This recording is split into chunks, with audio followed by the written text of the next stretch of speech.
All right, welcome back to this session. So in this session, we are going to look at statistics. So to start off with statistics, there is no statistics without data. What is a data?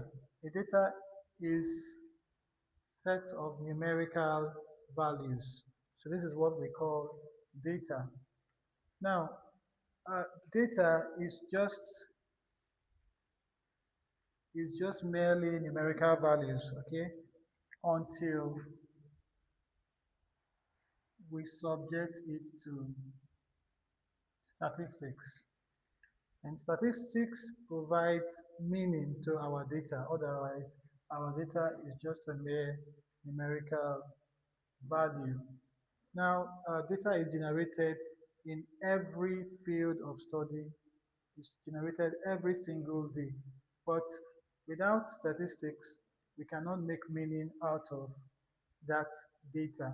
And that's why statistics is very important, not just for any particular discipline, but every discipline.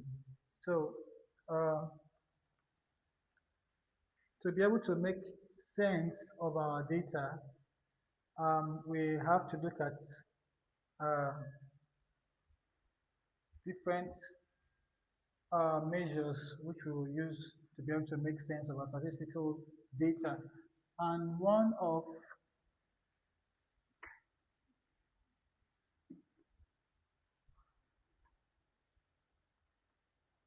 of the ways is what we call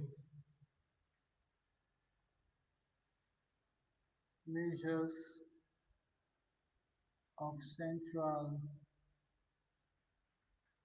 tendency. And the next one is what we call measures of variability or spread. And the third one is what we call measures of relationship. Now, for measures of central tendency, we are talking about what is the central information our data is providing for us. What is the central idea? What is the central point in which our data is pointing towards? All right, that's why it's called measures of central tendency. Statistical data can be very large, but um, these measures help us to be able to understand it, at a glance without having to look at the entire data. So for measures of central tendencies, we have different measures which I call the three M's.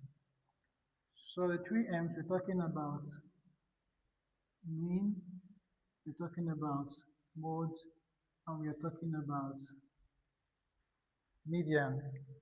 So these are the three measures of central tendency. These measures help us to know the central idea, the central point in which our data is clustering around. So assuming we have some sets of scores, 6, 7, 9, 8, 11, 12, and 6. Or let me make that 8. Now, if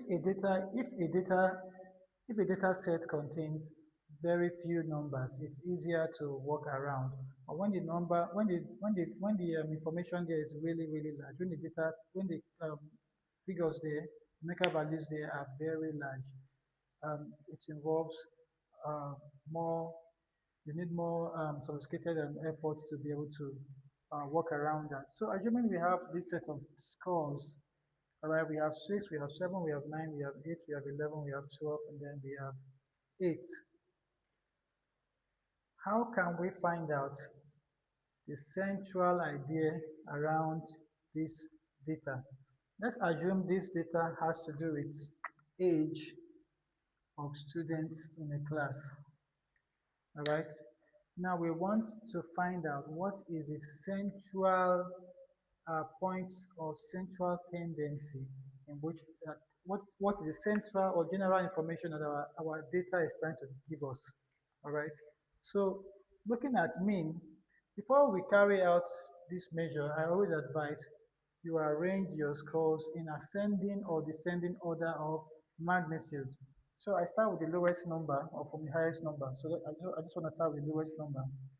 So start with 6, we have 7, we have 8, we have 8, we have 9, we have 11, and we have 12. Now I want to find out what is the mean. It's very straightforward. So the mean is you add up all the scores and then you divide it by the total number of scores that are here. All right. So I'm going to add up these scores: 6 plus 7 plus 8 plus 8 plus 9 plus 11 plus 12. And then I'm going to divide it by 1, 2, 3, 4, 5, 6, 7. 7 scores.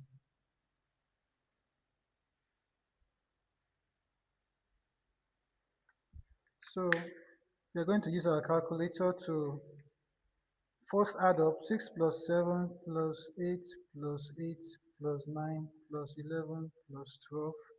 And that gives us 61. So 61 divided by 7. And that will give me 8.7.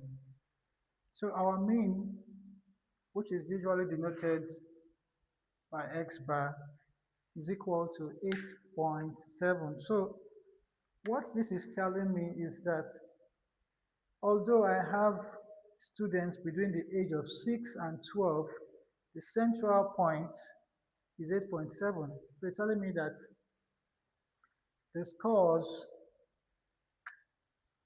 now we know how the number system works. We have a 0 here, 1, 2, 3, 4, 5, 6, 7, 8, 9, 10, 11, and 12. So what my data is telling me is that the lowest score is 6 and the highest score is 12. But the point of central tendency is somewhere around here. All right, which is actually close to the idea, right? So you can see that this is central tendency, 8.7. So this is a point where all the data, this is a point where the data is centering towards. You can see that we have students from this range, and then we have students down this range. But the center of my data is somewhere around there. And the reason why, most of the time, the reason why the mean value might be outrageous, usually when you have abnormal scores, like you can see you have 11, we have 12, and then we still have 6. So if we have a larger number, it is going to give us a mean that might not give us a true picture of what is actually going on with the data. But from what we've seen here, you can see that of a truth, if I use my number line system, my data is actually centering. This is the center of it. This is the central point of my data, somewhere around here. And then when we look at our mode, the mode is the most popular number. The mode is the most popular number, the number that occurs most. So looking at this data, you can see that 8 appears twice, and there is no other number that appears twice. So it then means that our mean is 8.7, our mode is 8. Now let's look at what our median is going to be. Now for the median, you have to find, median is the central number, the number right in the middle of all the numbers. And you cannot get the central number without arranging your set of scores in ascending or descending order. Now, if we look at this course here, you can see that we have 1, we have 2, we have 3. Our central number is 8. So our median is 8. So you can see why this is called measures of central tendency. It's called that because you can see it's giving us an idea of the central point of our data. You can see our measures are, are providing me a rough idea of what the center of my data, actually is. So you can see that it's all the data is centering around here. Although we have some data here and we have some data here, but the data the data is tending to be centering somewhere around here. So that's why it is called measures of central tendency. All right. Now, it's very easy for us to carry out this because the figures are very few. But when we have when we have a big data set, it may be very difficult for us to use this method to be able to find this out. So in the next session, we're going to explain how to do this. Thank you.